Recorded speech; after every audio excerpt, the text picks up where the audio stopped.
पाकिस्तान ने भारत के साथ जंगबंदी में अमरीकी सदर के किरदार को सराहा है। अक़वाम मुत्तहिदा में पाकिस्तानी मंदूब आसिम इफ्तिखार ने जंगबंदी मुस्तकिल जारी रखने के अज़्म का इजहार किया। बरतानवी मीडिया से गुफ्तगू में उन्होंने साथ ही सूरत हाल अब भी गैर यकीनी होने का खदशा जाहिर किया। आसिम इफ्तिखार ने खित्ते में मुस्तकिल क़याम अमन के लिए मसला कश्मीर का हल नागुज़ीर करार दिया।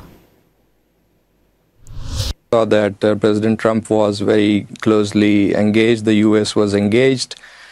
There is a ceasefire in place, so we have crisis management, showing its effectiveness.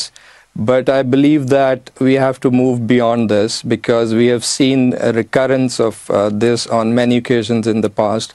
And unless we go beyond and we look bigger at the bigger picture and we focus on conflict resolution, this is going to be continuing to be problematic. And I'm referring here to the bigger canvas. We have to see how India and Pakistan can revert to the table, engage in dialogue, and see how we can resolve our outstanding issues. And the key among them is the Jammu and Kashmir dispute.